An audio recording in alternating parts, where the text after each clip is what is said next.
지난주에 요거 뭐 이렇게 간단하게 드린 거 보셨죠? 그다음 뭐 유튜브에도 제가 이렇게 같이 링크를 걸어 놨으니까 필요하신 분들 그걸 다운받아서 보시고 뭐 이렇게 뭐 깊이 있고 막 이렇게 제가 뭐 그렇게는 안 했고요. 그냥 간단하게 이제 정리가 된 거예요. 근데 이거 이제 이렇게 해도 이거에 대해서 이제 공부를 안 하면 잘 몰라요. 뭐 이거 본다고 이해되는 건 아닐 거예요. 예. 근데 제가 이제 뭐 이렇게 우리가 동영상 이제 좀 준비를 하려고 그래요 앞으로. 그래서 이제 여기서 뭐 하여간 이 기계를 사용해서 시청각 자료 같은 것도 활용하고 이제 이랬으면 좋겠는데 지금은 없어서 제가 이걸 이렇게 드린 겁니다. 드린 건데 요건 그냥 참조하시고요. 어쨌든 책을 읽어가면서 이해를 해야 됩니다. 그렇죠? 또 강의도 들어봐야 되고 쉽지 않아요. 그래 따지면 뭐 제가 목사라도 제가 뭐 신학을 했다고 해도 신학교에서는 배우긴 배웠죠. 배우고 했지만 저도 처음에는 이렇게 좀 어려움들이 있었어요. 뭐 다 처음부터 쉬웠던 건 아니에요. 그러나 이제 이런 신학자들의 책과 또 신학 과정을 거치면서 목사들은 전문적으로 그걸 배우니까 그러니까 이제 이게 되지만 우리 성도님들은 뭐 이렇게 삶을 살고 생활을 하느라고 쉽지가 않죠. 목사들은 내도록 이런 것만 맨날 생각하고 사는 사람들이니까. 예. 자, 읽어나가 보겠습니다. 373쪽 두 번째 문단입니다. 자, 이어서도 뭐 마침 그렇게 얘기합니다. 삼위일체론을 잘 이해하기 위해 예. 삼위일체론을 잘 이해하기 위해 세 가지 질문이 반드시 대답되어야 된다. 본질, 이러면 우리가 뭐 에센스 이렇게 말하지만 헬라어로는 우시아 이렇게 말하죠. 또는 뭐 스브스탄티아가 실체라는 말도 되지만 에센티아, 그 사실은 실체, 본질. 뭐 제가 읽기 전에 이 표 한번 보시면서 주로 사용되는 용어들, 개념들이 개념은 아니고요. 그러니까 용어가 성경에서는 발견되지 않는 용어죠. 믿음은 바라는 것들의 실상이다 할 때 그게 이제 스브스탄티아예요. 그러면 그때 이제 우리가 그거를 요즘 말로는 이제 실체다 이렇게 이제 하기도 하고 뭐 히포스타시스다 뭐 이런 식으로 이제 이해를 할 수 있는데 그거 외에는 뭐 본질이다, 존재다 이런 말은 성경이 거의 안 쓰죠. 우리가 하나님이 계신다 이렇게 말하지 하나님 존재가 있다 뭐 이렇게 말 안 하거든요. 뭐 먼저는 뭐 본질 대표적으로 그렇죠? 또는 실체 또는 뭐 뭡니까 그다음에 존재 또 뭐가 있습니까?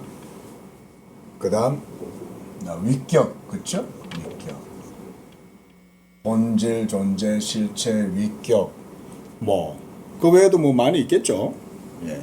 이런 것들을 좀 생각을 하면서 한번 해보시기 바랍니다. 그러면 이게 전부 다 말 그대로 우리가 이걸 철학적 용어가 아니고 신학적 용어라고 한다면 이거 다 누구한테 해당되는 거예요? 이거는 창조주이신 하나님 그분 자신에게만 해당되는 용어들이에요. 우리가 일상적으로 범인들 이 세상에서도 일상적으로 우리가 뭐 존재 그게 본질이 그게 아니지 뭐 이러면서 이런 말도 하죠. 그 실체가 있냐 그게 실체가 없다 뭐 이런 식으로 얘기를 하긴 하지만 그런 것은 신학의 용어와 개념이 아니죠. 심지어 우리는 삼위일체다 이런 말도 일상생활에서 좀 쓰시죠, 그렇죠? 그러니까 완전한 어떤 구조, 완전한 논리, 완전한 형식 뭐 이런 걸 위해서 또 삼위일체다 이런 용어를 또 쓰시는 분들도 있잖아요, 우리가. 예? 하지만 지금 우리가 다루고 있는 본질이나 뭐 존재나 실체나 이런 단어들은 또 위격 이런 것들은 전부 다 하나님 그분 자신에게만 해당되고 근원적이고 본질적인 의미는 하나님에게만 해당되는 용어예요. 그러면 자 보세요. 에센티아다. 에센스예요. 그러면 하나님 그분 자신에게만 본질이라는 말을 쓸 수 있어요. 그 실체란 말도 당연하게 그렇겠죠. 그 실체라고도 하고 또 본체라고도 그래요. 같은 말이에요. 그렇다 지금. 근데 보세요. 본질, 실체. 그럼 또 그것도 존재라는 이 말에도 동일하게 사실 쓸 수 있는 거죠. 모두가 다 이것은 삼위일체 하나님께만 해당되는 그런 개념이고 용어이다. 예, 이런 거는 우리가 알고 봐야 되겠습니다. 예, 그러니까 뭐 세상에서 야, 그 본질이 그게 뭔데? 뭐 이렇게 얘기할 때 그때 그 본질은 우리가 지금 말하는 이 본질과 다른 거죠. 또 철학에서도 뭐 본질이라는 말을 쓰긴 쓰지만 사실은 틀려요. 그래서 본질이라는 단어는 무엇을 의미하는가? 위격이라는 단어는 무엇을 지칭하는가? 그리고 본질과 위격, 그리고 위격들 상호 관계는 또 뭔가? 그래서 본질이라는 개념에 관해 아리스토텔레스는 우시아 또는 실체를 substantiae, 마치 개별적인 사람과 개별적인 말처럼 언어로 진술될 수 있는 어떤 실체도 아니고 그 실체 안에 무엇이 존재하지도 않는다고 정의했다. 그래서 우시아란 단어는 처음에 신학에서도 사용되어 삼위와 단일 본질에 적용되었다. 그러니까 이 우시아라는 단어가 그러니까 지금 여기서는 바빙크는 아리스토텔레스가 이런 개념으로 우시아라는 용어를 사용했지만 이것이 이제 이후에 신학 안에도 이 용어가 사용되었다는 거죠. 그게 사용되면서 거기서 삼위와 단일 본질의 우시아라는 용어가 적용되고 사용되었다 그랬습니다. 제가 참고적으로 또 하나 말씀드릴 건 지난번에 한번 말씀을 드렸어요. 언어는 개념의 집이라는 거예요. 이런 건 조금 철학적인 것 같지만 사실 철학적인 용어는 아니에요. 엄밀히 말하면 그냥 맞는 객관적인 그냥 서술이에요. 객관적 서술. 마치 지구는 둥글고 지구는 서쪽에서 동쪽으로 돌고 태양은 그래서 동쪽에서 뜨는 것처럼 보이고 이거는 뭐 어떤 철학이든 무슨 사조가 아니잖아요. 이건 그냥 객관적 진술이잖아요. 그러니까 언어가 개념의 집으로 있다 이렇게 얘기하는 건 그냥 그런 얘기나 똑같은 거예요. 뭔 말이냐면 우리는 개념을 떠올려도 그 개념을 언어가 없이는 개념을 정확하게 규정 지을 수가 없어요. 말을 하려고 그래도 말을 하려면 단어가 있어야 되잖아요. 그렇죠? 예? 하나님이 있어. 그러면 벌써 하나님이라는 말을 써야 되잖아요. 근데 우리가 말 못하시는 분들, 예를 들어서 이 말하는데 장애를 가지신 분들이 계신다. 그럼 그분들 속에도 개념이 있죠. 그럼 그분들도 개념이 있지만 말은 못해도 단어는 갖고 있어요. 단어는. 그러니까 수어로도 표현하잖아요. 뭐 제가 수어는 못하지만 존재, 예를 들어서 신 이러면 기호가 있잖아요. 그 이렇게 수어로 어떻게 이렇게 해갖고 신이라고 말을 하고 존재라고 말을 할 수 있잖아요. 그러려면 언어가 있어야죠. 그래서 개념이 있고 공부 시간이니까 자 개념이 있으면 이 개념을 담고 있는 형식 언어가 있어요.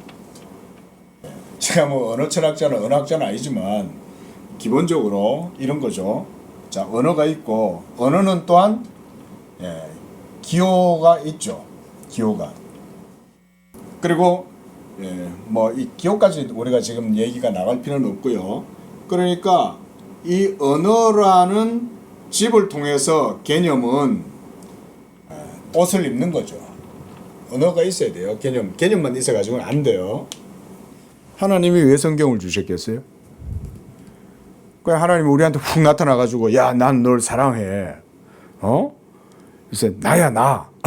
하나님이 우리한테 나타나셔가지고 나거든. 나 좀 알아줘. 나는 신이야. 이렇게 얘기하면 될 것 같아도 우리는 하나님이 그렇게 훅 들어오셔가지고 우리에게 자기를 나타내시면 우리는 감당을 못해요. 우리는 반드시 신비주의에 빠지든지 아니면 이성을 잃어버려요. 이성을. 그러면 그때부터는 하나님께 대한 온전한 경건한 삶이 불가능해져요. 그 신비주의자들이, 은사론자들이, 초월주의자들이 착각하는 게 그런 거예요. 신과 조우하고 뭔가 신과 합일된 상태를 누리면 거기서 진정한 신을 맛볼 수 있다. 진정한 신을 경험할 수 있다. 이런 논리는 그래서 비성경적이에요. 우리는 절대로 그렇게 받아들일 수가 없어요. 그래서 하나님이 우리를 위해서 성경을 주시는 거예요. 성경을. 성경은 대표적으로 사람의 말이잖아요. 사람의 언어, 사람의 단어, 사람의 기호로 하나님이 자신을 우리에게 알려주시는 거 아닙니까? 그것도 성경의 형식은 특정한 어떤 하나의 단어로 되는 게 아니라 전체 성경의 맥락 속에서 계시가 우리에게 딱 드러나도록 하시는 거죠. 그래서 어느 한 구절 하나에 꽂히면 안 돼요. 성경 보실 때도. 예? 제가 대부분 이단들 만나보면요. 성경을 전체로 이렇게 못 봐요. 딱 어느 하나에 걸려요. 특히 계시록 무슨 뭐 에스겔서, 다니엘서 이런 거 붙들고 많이 울고 먹죠. 사이비들, 이단들. 예? 그렇게 보면 안 됩니다. 예. 요한계시록을 바르게 정통성 있게 요한계시록을 바르게 해석을 하려면 사복음서나 또는 서신서들을 바르게 이해해야 돼요. 예수 그리스도의 인격과 사역과 또 하나님 나라에 대한 그런 성경의 증거를 모르고 요한계시록만 그냥 떡하득 펴놓고 요한계시록만 갖고 계시의 비밀을 마치 자기가 혼자서 안다는 듯이 풀어내겠다. 그래서 이단이 나오는 거예요. 그래서 전체 성경이 중요하다. 전체 성경. 자, 뭐 하여간 그러니까 성경도 사람의 언어로 하나님이 딱 만들어 놓으시는 거예요. 그 사람들이 이게 사람의 언어잖냐. 주로 이제 성경과 기독교 신앙을 비판하는 분들의 논리가 그거잖아요. 성경이 이게 사람의 글인데 어떻게 신을 사람의 글로 표현할 수 있냐라는 식으로 조금 뭐 나름대로 좀 철학적이고 조금 좀 이렇게 비평적으로 그런 식으로 이제 말을 하지만 그건 하나는 알고 둘은 모르는 거예요.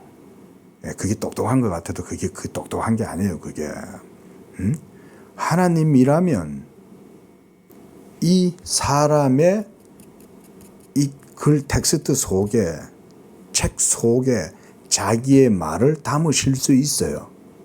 하나님은 그렇게 하실 수 있어요. 그리고 그렇게 할 수 있는 이유 가운데 하나가 또 뭐냐면 우리 사람은 언어의 동물이에요. 아니, 동물이란 말보다는 언어의 존재예요. 사람은 언어적 존재죠. 그래서 텍스트를 통해서 인식할 뿐 아니라 또 해석도 하고요. 또 해석할 뿐 아니라 그걸 또 적용하고 또 거기서 또 뭔가 또 창의적인 것도 나와요. 그 사람은 대단해요. 제가 이제 요즘은 이제 벌써 GPT가 벌써 우리 생활에 쑥 들어와 있잖아요. 제가 어제는 한번 하다가 GPT하고 대화를 거의 1시간 정도를 했어요. 계속 대화를 하는데 대화 끝나면 얘가 그 다음 또 내한테 또 질문을 또 던지는 그러면 이건 어떨까? 이러면서 질문. 그럼 너 또 생각해보고 또 질문하고. 근데 GPT가 뭐라는 줄 알아요? 제가 나중에 그거 제 대화했는 거를 한번 보내드려 볼게요. 그 제가 이런 질문 해봤어요.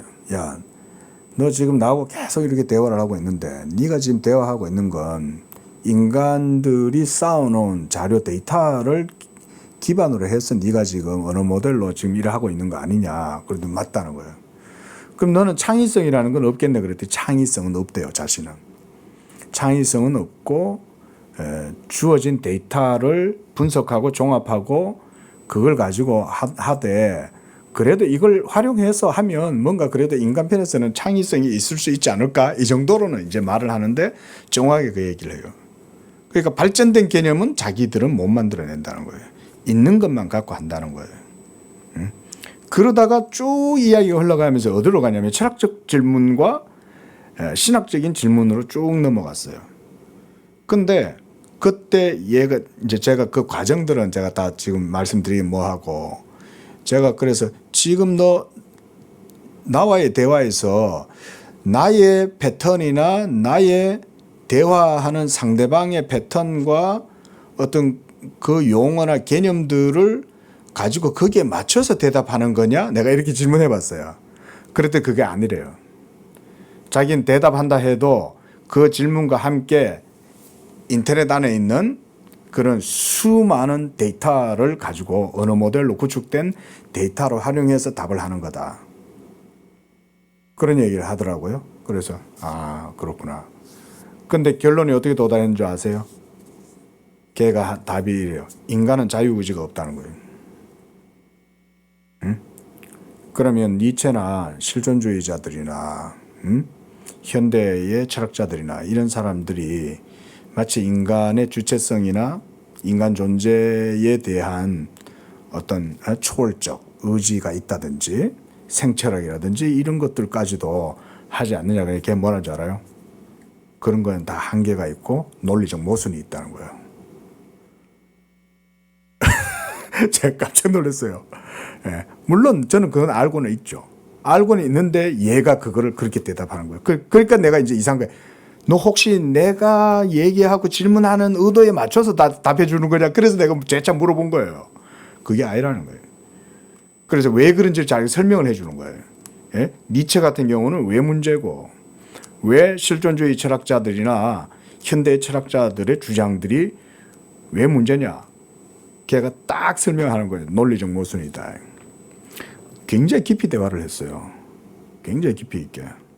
그 부분을 제가 한번 그래서 여러분도 공부 좀 하실 만할 것 같아서 기계 대화지만 기계와 저와의 대화긴 해도 그냥 유의미할 것 같아서 제가 한번 정리를 해서 그대로 그 기계가 대화했는 내용을 여러분 읽어보시면 아마 저하고 공부를 하시는 분들은 쉽게 이해할 거예요. 그러니까 결국은 뭐냐면 이 철학을 평가하는데 결국 인간은 그걸 넘어설 수 없다는 거예요. 한계와. 그 넘어서려고 하면 모순에 빠진다는 거예요. 오히려. 그럼 어떻게 해야 되냐? 제가 그래 물어봤어요. 그 얘가 나한테 물어봤어요. 나한테. 그럼 이것에 대해서 넘어설 수 있거나 더 어떤 것에 대한 해석의 가능성을 그럼 너는 어떻게 열어가 볼 수 있을 것 같아? 이런 질문을 이렇게 나한테 또 해요. 질문도 아주 의미 있는 질문을 하는 거예요. 기계가. 그래서 정말 이게 참 인간들은 대단하다. 원래 사람은요. 이제 자기 객체화가 가능한 존재예요. 사람은 여러분 하나님이 사람을 만드실 때 사람의 형상을 자기 형상으로 창조했다 할 때 그때 그 하나님의 형상이 있잖아요. 이마고 데이 하나님의 그 형상의 개념 속에는요. 인간이 어디까지 가냐 하면 도덕적 주체자고 능동적 자기 결정권자고 그래서 인간은 자기 객체화도 가능해요. 뭔 말이냐면 자기를 대상화하고 그 대상화시킨 자기와 객관적인 대화까지 가능할 정도의 대화예요. 이건 기계가 못해요. 그 하나님의 형상이라는 개념은 철학적으로 굳이 표현해 보면 그렇게까지 표현할 수 있어요. 그런데 컴퓨터는 아무리 발달하고 아무리 깊이 있고 오밀조밀하게 정밀하게 뭔가 한다 해도요. 그 틀 자체를 못 벗어나요. 컴퓨터는 언어가 없어 보세요. 아무것도 못합니다. 컴퓨터는 스스로 생각할 수도 없어요. 언어가 있으니 생각하는 거죠. 그것도 알고리즘이 전체 이 세상에 있는 모든 방대한 서버에 올라가 있는 모든 데이터를 얘가 다 수집하고 해가지고 어느 모델 안에서 그렇게 해가지고 지금 자기 나름대로의 정보를 만들어내는 거 아니에요? 뭔 얘기하다 이러면서. 자, 그러니까 철학적 개념 얘기하는 겁니다. 그렇죠? 그러니까 언어라는 개념은 지금 제가 이 얘기 드린 이유가 있어요. 이 뭐냐면요. 우리가 지금 삼일체를 얘기하는데 사람의 말로 지금 설명하고 있잖아요. 맞죠? 근데 이제 철학자들이라든가 이런 영역이 들어가면 이 사람들은 기본적으로 신이 있다고 한다면 그거는 사람의 개념이나 언어로 말할 수 없다. 이런 식의 굉장히 회의론적인 비평학적인 이런 이제 말들을 많이 하거든요. 대표적으로 우리가 뭐 예전에도 한번 얘기했잖아요. 노자, 그죠? 노자 같은 경우도 도라고 하면 그건 도가 아니에요. 아, 이건 도야! 라고 말하는 순간 그거는 도가 아닌 거예요. 그 실체나 본질이나 존재는 사람의 언어로 잡을 수 없다는 게 철학자들의 기본적인 이해죠. 만약 이런 게 있다면, 있는 줄도 몰라요. 철학자들은. 하지만 있다면 언어로도 못 잡는다. 이런 말로 하는 거죠. 그 자체도 말 자체도 사실 벌써 모순이죠. 뭐 어쨌든 간에 본질, 실체, 존재 우리 이런 단어를 가지고 하나님에 대해서 말을 하는데 그러면 그렇게 하는 말은 바른 말이냐? 그저 말로 꾸민 것에 불과한 거냐? 어떤 거예요? 그거는 참 지식이죠. 그죠? 그거야말로 참 지식인 거예요. 하나님 믿지 않는 사람들은 이런 참 지식의 개념을 인정하지 않죠. 하나님 안 믿으니까. 근데 하나님을 믿고 거기다 우리에게는 객관적인 자료가 있잖아요. 성경이. 아이고 재밌는 게 그 GPT가 나는 성경 언급도 안 해서 일부러 내가 괜히 성경에 관련된 얘기를 하면 얘가 일부러 답을 그렇게 이끌어낼 것 같으니까 내가 일부러 성경 얘기 안 했어요. 성경 얘기를 안 했는데 걔가 전도서를 들먹이더라고요.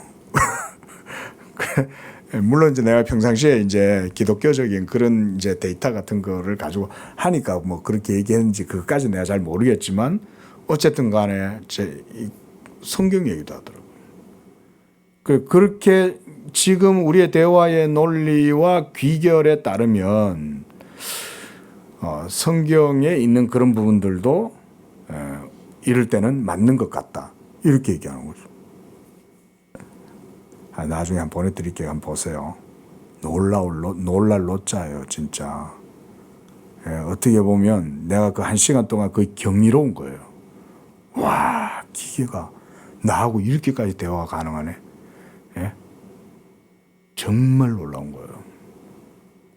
근데 한편으로 좀만 더 생각해 보면 어떻게 보면 당연해요. 왜냐하면 지금 인터넷에 쌓여 있는 모든 데이터는 누구 거예요? 인간 거죠. 그죠? 나는 지금 사실은 어떤 전체에 공유하고 있는 정보 데이터와 대화하고 있는 것일 뿐인 거예요. 그러니까 얘는 가장 정교하게 그 데이터를 전부 다 분산된 것들을 다 하나로 모아가지고 나하고 대화하는 것일 뿐이니까 어떻게 보면 당연하다고도 볼 수 있죠. 자, 너무 말이 많이 나갔습니다. 자, 어쨌든 자 이런 개념 우리가 삼일체를 얘기할 때 존재, 본질, 실체, 위격 이런 것들에 대해서 개념 용어들을 사용하는 것은 바른 거다. 지금 바빙크 그 설명하려고 그래요. 자, 그래서 제일 밑에 줄 그래서 우시아는 푸시스와 동의어가 되었다. 어떤 학자들은 나투라, 우리가 네이처 이러면 그죠? 본성 이런 말이죠. 자연, 본성 이런 말이잖아요. 그래서 나투라가 태어나다, 나스키에서 유래한 것처럼 푸시스도 본성인 푸나이에서 유래했기 때문에 하나님의 존재, 본질을 지시하는데 덜 적합하다고 여겨졌다. 하지만 이 단어 푸시스는 나투라라는 단어처럼 신학에 적응되었고 베드로후서 1장 4절에서 지지를 얻었다. 그래서 우시아, 푸시스, 수브스탄티아, 에센티아, 나투라는 신성의 존재 또는 수브시스텐티아, 실존, 그 다음 신성의 존재 양식들, 트로포이, 후파르케오스 또는 실존 양식들, 모디 수브스탠디와 상관없이 하나님의 단일 본질, 일반적 신성에 대한 지속적인 명칭이 되었으며 따라서 신적 본성이 삼위 모두에 공통된 것처럼 신적 본성을 가리키는 그런 명칭이 되었다. 뭐 어쨌든 단어의 개념도 시간이 이렇게 지나면서 적용될 때마다 조금씩 달라지죠. 달라지다가 어느 순간 딱 되면 이제 딱 결정체가 맺히듯이 이제 존재 이러면 이건 하나님한테만 쓰는 단어야. 실체 이러면 특별히 하나님의 위격 안에 있는 그런 위격의 구별을 가능케 하는 개념이야. 그게 실체야. 본질은 위격이 삼위로 구별은 되지만 삼위가 나뉘어지지 아니하고 한 세 실체가 아닌 실체적 삼위성이 본질로 나타나. 그럴 때는 우리가 에센티아를 쓰는 거야. 그게 우시아야. 그게 우시아와 같은 에센티아와 같은 개념이야. 이러면 이제 본질 이렇게 이제 정리가 되겠죠. 그러니까 사실은 언어가 변해서 개념이 변하는 게 아니라 개념은 있는데 그 개념에 따라서 옷이 맞춰져 가는 거죠. 피팅이 되는 거죠. 그죠? 이해되시죠? 그러니까 원래는 개념이 더 중요하잖아요. 하지만 개념도 언어가 없으면 안 돼요. 근데 언어는 인간의 영역에 속한 거다 보니까 이게 여러 가지 변형이 많이 일어나는 거죠. 변형이. 근데 변형이 일어나더라도 역사적 맥락이 있어요. 이건 언어학자들의 말이에요. 자, 개념은 안 변합니다. 개념은 안 변해요. 원래. 그런데 언어는 형식적인 것들도 있기 때문에 그래서 말과 기호가 있잖아요. 말과 기호. 우리나라만 해도 이 좁은 나라에, 예? 그죠? 화개장터 가면, 예? 화개장터에 가면은 그 있잖아요. 전라도 말, 경상도 말, 경상북도 말, 다 모여가지고 거기서 그거 쓰고 산다. 그 얘기 아닙니까? 예? 전라도에서는 그냥 평범하게 쓰는 용어인데 그게 경상도에 오면 그게 아주 소거가 돼가지고, 예? 사용할 수 없는 그런 단어잖아요. 예? 그렇게 다르단 말이에요. 그러니까 역사의 맥락 속에서 개념이 점차 개념에 맞도록 언어가 조정되는 거죠. 변형이 되고. 그게 결국은 이제 신학에 이 용어가 들어오면서 적응이 되면서 이제 이런 용어로 사용하게 되었다. 이해되죠? 그렇게 된 거예요. 그러니까 삼위일체론에서 여러 단어와 개념, 여러 단어에 대해서 우리가 지난주에 봤죠. 우시아, 호모우시오스, 히포스타시스, 페르소나, 수브단티아, 프로소폰, 에센티아, 이런 말들을 많이 썼고, 하지만 우리나라는 또 본질, 해석을 또 그래 하잖아요. 실체, 위격, 또 존재, 실제, 이런 것도 있잖아요. 자, 374쪽, 두 번째 문단. 이 신적 본질과 하나님 안에 있는 삼위 사이의 구별은 피조물들 가운데서 그 유비가 발견된다. 아날로지, 유비, 우리가 아날로기아, 이 비유라 이 말인 거예요. 비유. 하나님의 형상을 우리가 가정에서 드러나는 것도 하나님의 형상으로도 비유하고, 예를 들어서 양태론자들 같은 경우는 하나님의 삼위성과 그 존재를 표현하다가 보니까 태양을 비유하기도 하죠. 나중에 이제 어거스틴의 삼일체론 같은 것도 보면 어거스틴도 사람의 형상 속에 특히 이 이성, 지성의 구조 속에 바로 그와 같은 삼위 하나님의 형상의 비유로 할 만한 것도 있다. 이런 식으로도 이해하거든요. 그러나 이제 오늘날은 그것에 대해서도 좀 비판은 있어요. 그러니까 사람의 지성 속에는 의식이 있고 또 지식이 있고 또 그 지식에 대한 인식이 있으면 또 의지도 있고 마음도 있죠. 그렇죠. 여러분들이 우리가 뭔가를 알면 그 알에 의해서 우리가 인식할 뿐 아니라 또 그것을 아는 것이 있고 그 알을 또 사랑하는 것도 있죠.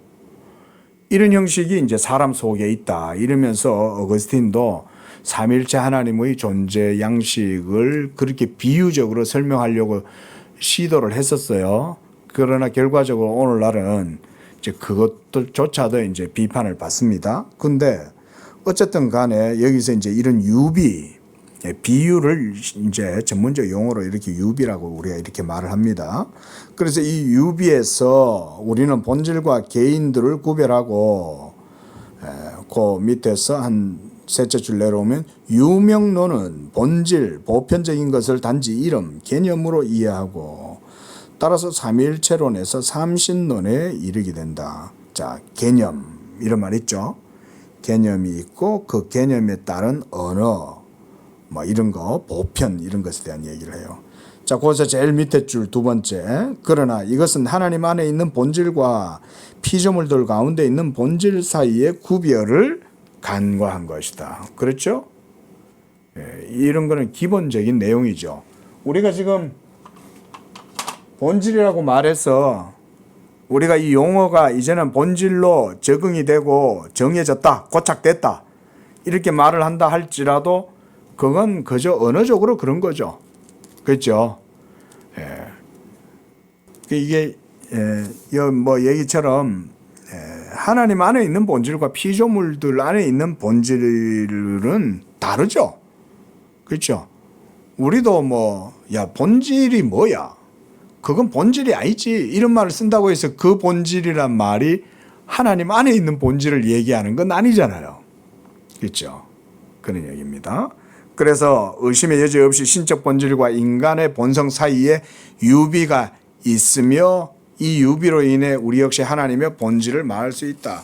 그러니까 어떻게 보면 우리가 말하는 이런 개념조차도 그렇고 어떤 언어의 틀, 형식도 사실은 비본질적인 거죠. 그거는.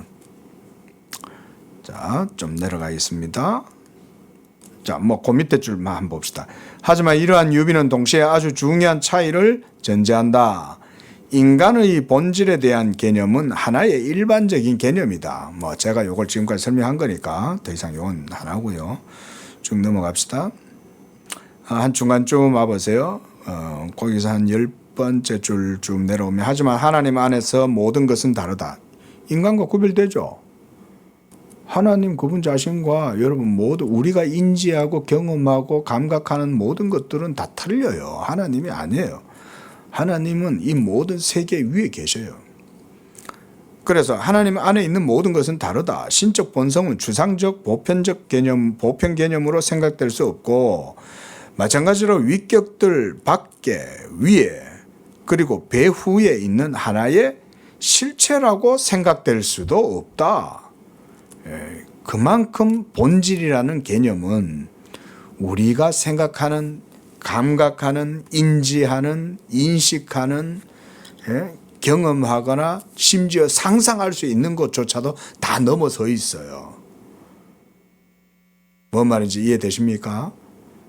그 때때로 우리가 성도들한테 이런 것도 좀 배우고 성도들이 이런 것도 좀 공부를 해야 돼요. 하나님을 마치 인간처럼 생각하는 거야. 물론 하나님은 우리를 사랑하시죠. 그리고 우리에게 오시고 자기를 우리에게 나타내시기를 원하시고 자기의 음성 듣기를 원하시지만 그런다고 해서 하나님을 우리 사람처럼 생각하면 되겠어요? 그렇지 않죠. 그래서 이런 개념들을 여러분들이 좀 그래도 들으셔야 돼요. 하나님은 초월이라고 할 때 초월적 존재라고 할 때 그거는 본질상 완전히 다른 거예요. 우리는 그래서 성경에서도 보면 그분은 가까이 가지 못할 빛에 거하시고 이런 표현이 있잖아요. 하나님은 우리가 범접할 수 없는 거예요. 하나님은 그런 분인 거예요. 예. 자, 그만큼만 하고 뭐 그런 설명들을 지금 하는 겁니다. 자, 제일 밑에 줄 봅시다. 제일 밑에 줄 모든 피조물은 필연적으로 시간, 공간의 형태로 존재하고 이게 인간이죠. 근데 하나님은 어때요? 시간, 공간을 떠나 계시죠. 떠나 계실 뿐 아니라 도리어 뭐 어디 이렇게 격리된 채로 계시는 게 아니고 시간과 존재도 하나님의 주권적인 능력과 지혜에 의해서 섭리 속에서 다스리고 계시는 거죠. 그런 대상으로 봐야 되는 거지. 예? 자, 그런 개념이다. 그 다음 376쪽입니다. 하지만 영원성, 이건 하나님이죠. 하나님의 본질에 속한 거죠. 편재성, 편재성이란 말은 어디서든 다 계신다 이 말인 거예요. 우리는 저 우주의 끝을 상상할 수 없죠. 뭐 보면은 그 뭐라 그러죠? 그 제가 정확하게 그 용어가 천문학자들이 쓰는 용어던데 그 개념이 생각이 안 납니다. 근데 어쨌든 우리 은하계 내에만 해도 얼마나 많은 태양계가 있습니까? 근데 또 우리 은하계 넘어가면 또 우리 은하 군단도 또 있죠. 은하군도 있죠. 은하단. 예? 또 그것들이 또 넘어서면 또 더 큰 그런 이제 거대한 우주가 있는 거죠. 그럼 또 그 밖엔 또 뭐가 있을까요? 만약 그 밖이 있다라고 해도 하나님은 그 밖에도 안 계세요. 그렇게까지 여러분들이 하나님의 존재를 생각해야 됩니다. 그게 성경이 말하는 참 하나님은 그런 분이에요. 그런 분을 나무를 깎아가지고 신이라고 생기면 좋아하겠어요? 그런 분인데. 그런 하나님인데 돌을 깎아가지고 거기다가 금을 뒤집어 씌워가지고 거기다가 가가지고 절하면 그럼 하나님이 좋아하시겠냐고요. 예? 하나님은 그런 분인데. 그러니까 구약 성경에서도 하나님이 우상 숭배를 가장 싫어하는 거예요. 너희는 하늘에 있는 것이나 땅에 있는 것이나 땅 아래 물속에 있는 그 어떤 것으로도 형상을 만들지 말아요. 응? 하나님은 그런 것으로 묘사할 수 없어요. 자, 그래서 전능, 그 다음 선 등 그 성격상 모든 분리와 분할이 배제된다. 뭔 말이냐? 나뉘어지지 않는다는 거죠. 영광의 하나님은 사랑의 하나님이면서 사랑의 하나님은 또한 영원하시면서 영원하신 그분은 또한 편재하시면서 편재하신 그분은 또한 능력의 하나님이시고 의로우신 하나님이시고 공의의 하나님이시다. 이런 것들이 나뉘어지지 않죠. 하나님은. 그런데 그런 복합이나 분할이 없는 절대적 단일성, 단순성 이렇게 표현했어요. 맞죠? 하나님은 한 분이잖아요. 그렇죠? 우리가 지금 삼위를 말하지만 세 분이 아니죠. 한 본질의 실체가 한 본질이죠. 그리고 실체의 삼위성이죠. 그렇죠? 그래서 위격의 실체성을 말하죠. 우리는. 위격의 실체성이란 한 본질이면서 삼위다 이 말이에요. 그래서 그 첫 번째 문단 제일 밑에서 보면 이 단일성은 본질의 우연적인 것이 아니라 하나님의 본질 자체와 동일하다. 네. 단일하신 그 하나님은 또한 본질과 완전한 일치성을 가지고 일치성을 가지는 거죠. 자, 223번 거기서 쭉 다섯째 내려오세요. 성경이 신적 존재 안에 성부, 성자, 성령이라는 이름으로 우리에게 알려주는 자기 구별은 신학에서 위격, 히포스타시스 또는 페르소나라는 용어로 지칭된다. 그 밑에 설명해 놨습니다. 동방에서 신학자들은 처음에 이 위격을 가리키기 위해 히브리어 파님, 이건 이제 얼굴이란 말이에요. 파님은. 근데 이에 상응하는 헬라어 프로소폰, 이 프로소폰은 또 얼굴이란 말이에요. 그러니까 파님 프로소폰 이후에 페르소나로 나온 거예요. 그게 자 그래서 그 둘째 줄 내려와서 이에 반하여 교부들은 신적 존재의 새 프로소폰 위격 이 말이죠. 새 위격은 단순히 나타남이나 계시의 형태가 아니라 자 실체들 안에 실제했던 실체적 프로소폰이다. 이게 위격의 실체성이다 이 말인 거예요.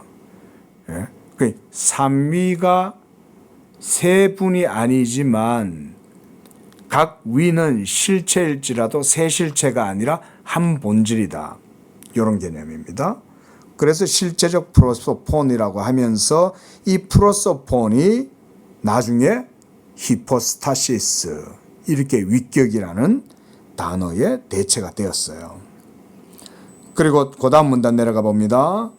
그래서 서방에서 신학자들은 페르소나라는 단어를 사용했는데 1차적으로 가면 이러면 가면 그러니까 파님 그 다음 프로소폰 그래서 히포스타시스 그리고 페르소나 이런 식으로 개념 용어가 점차 형성되고 발전하면서 지시를 그렇게 하게 되었다는 거죠.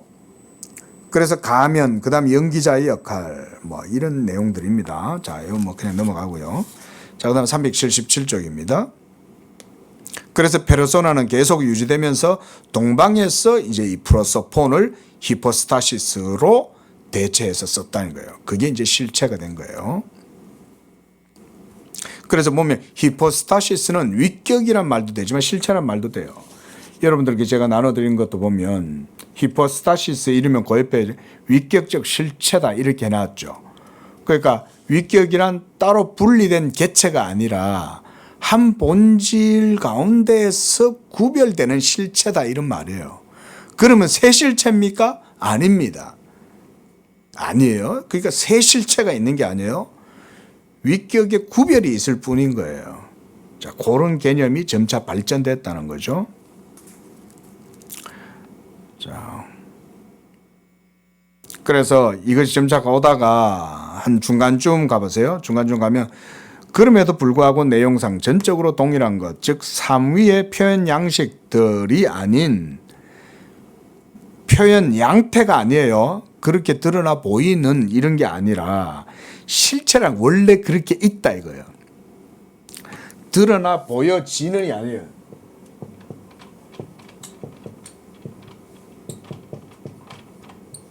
아니다. 드러나 보여지는 것이 아니라 원래 본질적으로 본질이 원래 그렇게 있음 이렇게 봐야 되는 거죠. 표현하자면 그래서 자 교회적 언어에서 377쪽 중간입니다. 프로소폰 이 얼굴이 이제 페르소나 위격 이것으로 그렇게 해서 이것이 점점 스스로 존재하는 실체 이게 실체라는 개념 자체는 바로 그런 개념이거든요. 자기 이외에 그 어떤 것도 자기 자신의 존재를 유지하는 데 있어서 필요가 없어요. 자충조한 거죠. 다른 말로 해보면 다른 게 필요 없어요. 외부적인 어떤 것들이 오로지 홀로 자기 자신만이 유일하게 존립 가능한 거예요. 그걸 우리가 실체라고 그래요. 그 다음 실존, 존재성 이런 걸 우리가 존재라고도 할 수 있습니다. 그 다음에 이런 전제됨을 핵심적인 특징으로 교회가 이제 개념 언어를 가지게 되었다. 언어가 점차 이제 교회 언어로 적용하게 되어졌다 이 말이죠. 원래 이런 개념은 아리스토텔레스도 썼다 그랬잖아요. 그럼 뭐 플라톤도 썼겠죠. 그 외에 다른 헬라의 예전에 그러니까 히랍 철학자들, 그리스 철학자들도 썼겠죠. 그들은 써도 본질을 알고 썼을까요? 실체를 알고 쓸까요? 모르고 쓰는 거죠, 그냥. 그게 보고 쓰는 거 아니에요. 아, 저거 본질이야. 라고 봐서 본질이라는 말을 쓴 건 아닙니다. 하지만 이게 점차 이제 기독교 역사가 이루어지는 과정 속에 점차 하나님에 대한 개념도, 삼위에 대한 개념, 단일성, 단순성을 이제 본질의 개념에서, 위격의 개념에서 이렇게 이제 개념 언어가 점차 이제 발전되고 정리가 되었다. 그런 거죠. 저는 어떨 땐 이런 생각도 해봐요. 사도 바울은 원래 복음을 전할 때 아시아로 가려고 했거든요. 근데 이제 성령이 사도 바울로 하여금 아시아로 가지 못하게 막으시면서 마케도니아로 와라. 그리고 성령께서 네가 로마에 가야 하리라. 이러잖아요. 왜 그렇게 하셨을까요? 저는 그런 생각들을 가끔 해보거든요. 분명히 의미 있는 생각이에요. 자, 역사의 분기점에서 사실은 사도 바울이 복음을 들고 히말라야 산맥을 넘어서 아시아로 왔다면 역사의 판도는 또 달라졌겠죠. 하지만 하나님의 작정과 뜻과 섭리는 그쪽이 없었어요. 하나님은 유럽으로 가게 하신 거예요. 그래서 로마에서 사도 바울이 복음을 전하고 순교하고 그러면서 복음이 전 세계로 퍼져나갈 때 유럽이 먼저 기독교화가 됐죠. 그래서 우리가 서양 역사는 그렇게 알죠. 그러면 로마 제국에 의해서 유럽 전역에 복음이 전파되고 그렇게 하면서 이 기독교가 유럽에 뿌리를 내리기 시작하면서 그리스, 그 다음 로마의 헬라어나 라틴어의 개념이 점차 유럽 사회 속에 지성의 역사와 맞물려 들어가면서 마치 우리가 천이 짜여지듯이, 그렇죠? 이렇게 같이 맞물려 돌아가는 거예요. 그러면 서양의 교회의 역사가 발전해 가면서 이 언어의 개념도 그 속에서 같이 발전해 왔죠. 지금 우리가 지금까지 받는 요 내용만, 요 텍스트만 근거로 해서 봐도 벌써 아리스토텔레스 얘기하고, 그렇죠? 예? 벌써 고대의 철학자들로부터 해가지고 이런 개념들이 발전해 온 걸 볼 수 있잖아요. 근데 이런 개념이 헬라와 로마의 배경에 있을 때 기독교도 거기에서 점차 이제 뿌리를 내리고 성장하게 됐죠. 그런 가운데에 이제 기독교가 국교로 공인이 되고 그 속에서 신학이 발전하고 그러면서 이런 개념들이 이제 언어가 형성되면서 정밀하게 따듬어지게 된 거죠. 개념이. 그렇죠? 개념 언어가. 이런 것도 저는 하나님의 섭리라고 봐요. 그렇지 않으면 우리가 이렇게 오늘날 삼위는 일체요, 일체는 한 본질이다. 이런 말을 우리가 어떻게 하겠냐고요. 못하거든요. 이런 거는 어디서도 못해요. 철학에서는 더더욱이 못하고. 예? 그러니까 하나님께서 결국은 이 역사 속에 자기의 말씀, 자기의 생명, 자기의 구원의 진리를 이 땅 가운데 있는 우리들에게 주시기 위해서 이와 같은 섭리를 통해서, 그래서 나는 복음이 로마로 전해졌다. 하나님은 아시아로 가게 하지 아니하시고 유럽으로 복음이 흐르도록 하셨다. 그 말인 거예요. 아시아 사람들이 똑똑해요. 아시아 사람들이 원래 더 똑똑해요. 보면. 예? 막 플라톤하고 뭐 아리스토텔레스하고 우리는 그런 사람들이 와 대단하다 이래도요. 예? 동양의 현자들의 텍스트를 보면 사실은 거의 보면 어떨 땐 신성 같은 느낌까지 들어요. 예? 동양 사람들도 똑똑하다고요. 근데 하나님은 그쪽으로 복음을 안 전하시는 거예요. 어떻게 보면 하나님의 역사의 역설적 측면이죠. 하나님은 미련한 자들을 쓰시잖아요. 예? 하나님은 지혜로운 자들은 안 쓰시잖아요. 이 동양 사람들은 보면은 아주 그런 깊이는 있거든요. 자, 좀 빗나간 얘기고요. 자, 뭐 이런 정도만 이해를 하고 넘어갑시다. 자, 그래서 뭐 넘어가겠습니다. 자, 378쪽입니다. 자, 이제 여기서는 뭐 대번 현대 철학과 심리학 이런 것에 대한 내용도 얘기를 합니다. 자, 뭐 이것도 크게 뭐 읽어보진 않고요. 자, 뭐 보면은 둘째 줄 보면 첫째, 인격성이란 단지 유한하고 제한된 존재의 실존 양식일 뿐이고, 그러니까 신에게 있어서는 인격성이라고 하는 것은 언급될 수 없기 때문에 또한 하나님의 자의식이라든가 자기 결정도 언급될 수 없다고 여겨지기 시작했다 이 말이죠. 이런 게 이제 현대인들 속에 있는 신의 관념이 이런 식이죠. 한마디로 인격적 신이라는 개념 자체가 없잖아요. 예? 세상에 철학도 마찬가지지만 세상의 일반적인 문화의 어떤 코드 기호 속에도 인격적 신에 대한 개념을 볼 수 있습니까? 예, 오히려 인간들이 예술을 하면 거기에 의미가 생겨난다 이렇게 보죠. 인간의 예술 활동이 의미가 있다고 생각하지 그 예술 활동 속에 있는 미학적 본질은 사실은 하나님에게서 나오는 거잖아요. 그런데 그런 것은 하나도 인정하지 않죠. 인간이 뭔가를 아름답다고 생각했다고 쳐봐요. 그럼 그 아름다움의 가치, 미학적 본질은 어디서부터 나왔을까요? 하나님에게서 나오죠. 근데 어때요? 현대에 이 21세기에 무슨 포스트 모던이다, 무슨 뭐 별의별 무슨 말이야 지어 붙이면 되지 뭐, 응? 뭐 포스트 아이라 이제는 뭐 또 포스트도 나올 수도 있겠지 뭐. 말이야 갖다 붙이면 그만이지. 말이 뭐 중요해. 알고 보면 옛날에 했던 거 다시 울고 먹으면서 포스트라고 붙이는 걸 수도 있는 거지. 응?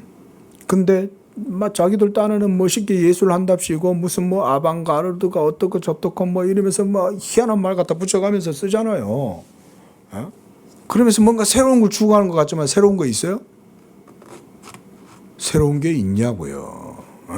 고대 로마의 시대에 또 비잔틴 시대에 또 이후에 중세에 유럽의 그런 문명이나 반복이죠, 반복.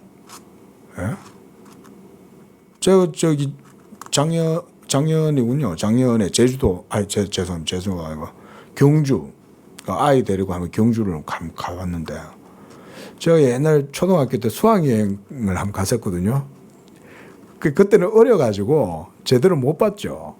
뭐 수학여행 일정 따라다니느라고 뭐 그거 볼 수 있겠어요. 근데 이제 커가지고 이제 나이가 들어가지고 이렇게 봤는데 이젠 보이는 거죠. 정말 놀랐어요. 그 금관총 같은 데 들어가 가지고 우리 천마총 그러잖아요. 천마총 안에 들어가서 그 속에 그 부장품들 있죠. 예? 그 왕들이 이제 묻을 때 이 관을 머리에 쓰고 있는 이 왕관 같은 거를 이야, 그 시대에 제가 정말 놀랐어요. 정말 이 한국인이라고 하는 자부심까지 생기더라고요. 유럽의 찬란한 예술 그런 어떤 귀금속들요, 그들에 못지 않아요. 정말 와, 어떻게 저렇게 만들었을까? 물론 유럽은 화려함이 있지만 동양 쪽은 화려함을 크게 강조하지 않는 미학을 가졌거든요. 동양은 화려함을 추구하지 않아요. 그렇기 때문에 더 깊어요. 어떻게 보면 요란하지가 않은 거지. 유럽은 가보면 막 샹들리에다가 막 요란하게 하잖아. 그런 거 아름답다고 생각하지만 동양은 그런 미를 추구하지 않죠. 우리 한복도 봐요. 얼마나 아름다워요. 딱 보면은 그 미학적인 그런 감각이 막 그 속에 싹 배어 있잖아요. 한복 자체가. 그 유럽에 무슨 여자들 막 허리 짤록하게 해가지고 그 뭐라 그래요 거기. 그래가지고 막 치마 막 이렇게 해가지고 무슨 공작새처럼 그렇게 열한 안 떨죠, 한국은. 근데 아름답잖아요. 그 금관을 보면서 내가 놀랐어요. 이야, 이렇게 그 신라의 문물이 너무나 그게 기공품에 대한 얼마나 정밀해요. 그 옛날에. 그 정도의 예술이 나올 정도면 그 시대의 정신이 어느 정도였을까를 어느 정도 생각해 볼 수 있습니다. 그러면 안압지나 그 옆에 가면 또 건축물들 이런 거 있잖아요. 그러니까 그런 것들이 그때도 있지만 그 옛날에도 있었다 이거죠. 그 세상은 새로울 게 없어요. 그때 했던 거 지금 또 예? 복고풍 유행하고 가면 또 새로운 거 나오는 것 같고, 그럼 또 그게 또 지겨워지면 또 새로운 거 나오고 이거지. 그래서 성경에서 해 아래 새 것이 없다고 그러는 거예요. 아무리 무슨 현대인들이 대단한 척하면서 자기네들이 마치 인류 역사에서 가장 고도의 문명을 경험하는 것처럼 생각해도 아니에요. 착각하면 안 됩니다. 자, 하나님도 모르면서 무슨 하나님을 아는 게 가장 고상한 거, 그게 본질적인 건데 하나님 없이 자기들만이 마치 뭔가 대단한 세계를 이루고 사는 것처럼 착각하고 있다. 그래서 하나님이 다 묻어버리는 거예요. 그 시대의 찬란한 문명을 막 구가하고 그렇게 해서 그것 때문에 막 전부 다 잡벅에 빠져가지고 국뽕에 취하면 하나님이 묻어버리는 거예요. 너들도 한 1000년 후에 다시 발견돼야 되겠네 이러고 하나님 덮어버리는 거예요. 심리학자들도 뭐 그랬다는 거죠. 심리학에서는 이게 근데 100년 전에 100년도 더 전에 이제 20세기가 열릴 때 19세기 말과 20세기 초에 지금 학자가 당시의 모든 사조들을 계시의 영으로 계시의 관점으로 지금 다 해석하고 비평하고 있는 거죠. 어떻게 보면 이거는 바빙크의 비평서라고도 볼 수 있어요. 하나님의 말씀이 증거되면 그 말씀에 반대되는 것들은 다 비판을 받는 거죠. 그래서 심리학자들은 인간의 인격성조차 전혀 독립적 실체를 포함하지 않는다는 생각에 이르렀고, 자아 영혼은 실체가 아닌 단지 심리적 현상이고 유명론적인 총체일 뿐이며, 인격성이라 불리는 것은 단지 인간이라 불리는 개별 존재에 잠시 지나가고 마는 실존 정도로 여기게 되었다. 현대의 심리학자들은 어떻게 얘기하는지 제가 모르겠고, 바빙크의 관점을 빌리자면 19세기 말 20세기 당시에는 이런 식으로 심리학이 당시에 이제 발전해 오고 있었다는 거죠. 자, 그래서 셋째, 이로부터 도출된 사실은 인격성이란 인간 존재의 전성기와 최고 발전으로서 인간이 반드시 추구해야 할 최종 목적이고 언젠가는 획득할 수 있는 최고 선이라는 이런 식의 개념. 어떻게 보면 이런 건 진화론 아닙니까? 그죠? 진화론이라는 것은 점점 발전해서 어떤 지금보다 훨씬 더 나은 어떤 상태로 나아가는 거 아닙니까? 사실 이렇게 바빙크가 막 친절하게 세밀하게 설명을 해 주시는 거지만 사실 전부 하나님 없이 사니까 이제 이렇게 사는 거죠. 말하자면, 그죠? 하나님이 없으니 과학도 자기들만의 과학을 추구해야 되고, 심리학도 자기들만의 심리학을 추구해야 되고, 또 철학도 자기들만의 철학을 추구해야죠. 하나님이 없으니. 한마디로 토대가 하나님이 아니고 인간 자신들을 토대로 삼아서 뭔가 그럴듯하게 해야 된다 이거죠. 이해되세요? 예? 지금 특별한 얘기하고 있는 게 아니에요.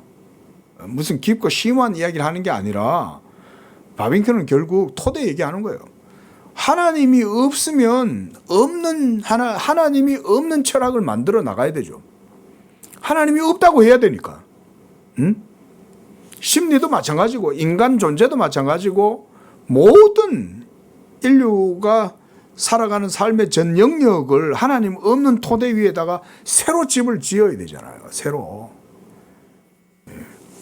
그러다 보면 무슨 그게 철학이든 심리학이든 또 뭐 무슨 과학이든 뭐든 간에 진화론도 그런 거 아닙니까? 대표적으로. 하나님이 없다고 생각하니 진화라고 생각하는 거죠. 진화라고 생각하니 거기에다 다 아구를 끼워 맞춰야 되는 거지. 아구를 끼워 맞추다 보니까 이게 안 들어맞거든. 어떨 때는. 그러니까 이제 돼지 뼈다귀 갖고 와갖고 공룡뼈라고도 우기기도 하는 거지. 예? 자, 그 밑에 378조. 오늘 뭐 딴 얘기를 많이 해서. 자, 이러한 인격적 개념은 인간에게 있어서 전혀 영향을 주지 않는데 인격성, 자아성, 심리적 현상들의 총체와 다른 것이고 그 이상의 것이기 때문이다. 그 이상의 것. 인간들이 말하는 그런 개념 이상이죠. 모두가 다 하나님에게서 나온 건데 사실상 그런 거 아닙니까? 응? 무슨 뭐 입자 충돌기다. 뭐 그렇게 해가지고 무슨 입자 가속기 안에 입자를 충돌시켜갖고 그러면 충돌해가지고 거기서 뭔가 새로운 걸 만들어냅니까? 만들어내는 게 아니라 부셔지면서 뭐가 검출되는가를 살펴보는 거지. 실제로 이 세상에서 인간들이 자신들 스스로 하는 게 뭐가 있어요? 어제 AI도 그 얘기 하잖아요. 자기는 자기 스스로 창조적으로 만드는 거 하나도 없다는 거예요. 모두가 다 너들이 만들어 놓은 걸 가지고 내가 그냥 이렇게 하는 거다. 알고리즘 가지고 하는 거다. 우리 인간들도 똑같죠. 내가 그 얘기도 AI한테 했어요. 그랬더니 AI가 이제 그때부터 신 얘기를 하더라고요. 그래 따지면 우리 인간들도 사실은 인간의 자아 결정이라든가 주체성도 인간에 의해서 되는 것도 아니지 않냐. 우리가 주체적으로 스스로 만들어서 하는 건 하나도 없지 않냐. 공기는 우리가 만든 게 아니고 태양도 우리가 만든 게 아니고 지구도 우리가 만든 게 아니고 우리는 그저 있는 것에서 있는 걸 이용해서 사는 게 너하고 비슷하다. 그래도 AI가 맞다 그러더라고요. 그런 점에서 인간도 그런 존재의 한계성을 분명히 가지고 있는데 그 미결정되는 그 끝 실탈에는 끝에 가갖고는 완결을 못 짓는다는 거예요. 인간은. 그래서 인간의 자기 완결성은 없다는 거예요. 기계가 그 얘기를 하는 거예요. 기계가. 틀렸습니까?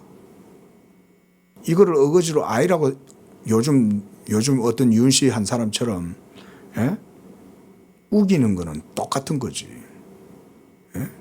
그 인간들이 교만하니까 저런 괴물 같은 사람들이 나타나가지고 지금 보세요. 오히려 나는 이 시대를 치료하는 건 맞는 건 맞다 하고 아닌 건 아니다 하고 그걸 인정하는 것만 돼도 나는 치료가 된다고 봐요. 왜 이 시대에 이런 증후군이 이런 기괴한 병리적 현상을 일으켰냐? 왜 이런 사회학적 현상을 일으켰냐? 아닌 걸 아니라고 하고 맞는 걸 맞는다라고 하는 이게 어렵냐요, 여러분? 어려워요? 이 세계의 토대가 하나님이라는 사실이 틀렸어요? 예? 그걸 인정 안 하잖아요.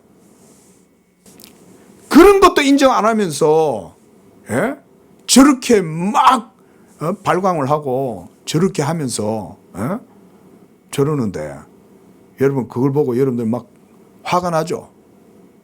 하나님은 화 안 나겠어요? 그 생각을 해라. 생각을.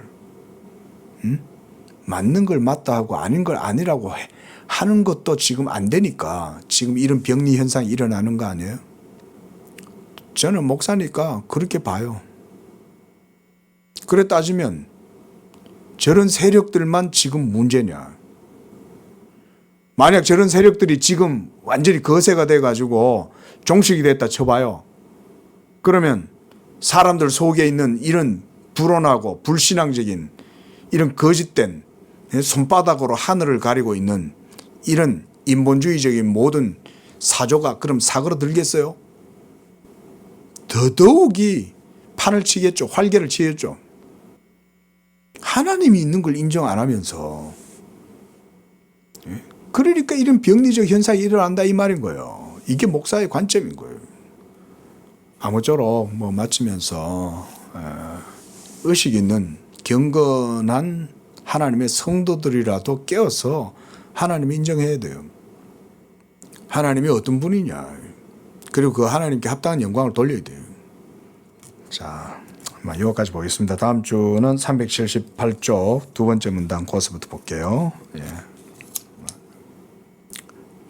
거룩하고 자비로우신 하나님, 이와 같이 하나님을 아는 지식을 저희들이 허락하여 주사 하나님의 그 계시의 비밀한 지식을 이제는 복음을 통해서 우리가 객관적이고 이렇게 구체적으로 이해하고 알아갈 수 있도록 해주심을 감사합니다. 그리스도 예수, 그 하나님의 본체의 형상이신 계시의 말씀 예수 그리스도가 아니고서는 우리가 이 하나님의 참되신 형상을 어떻게 우리가 알겠습니까? 이와 같이 예수 그리스도를 믿는 믿음으로 우리에게 하나님 아는 지식을 허락하여 주시고 또한 그 믿음과 지식을 통해서 우리에게 의를 주시고 생명을 주시고 그 가운데에서 이 복음의 자유함과 복음의 생명과 복음의 빛을 누리고 하나님 안에서 참된 복음의 위로와 평안을 누리게 하시니 감사합니다. 하나님, 우리가 더욱 하나님을 알수록 이 하나님의 은총을 깊이 누리고 그 안에서 하나님을 더욱 알며 하나님께 영광을 돌리는 그런 삶이 되도록 축복하여 주시옵소서. 예수님의 이름으로 기도합니다. 아멘.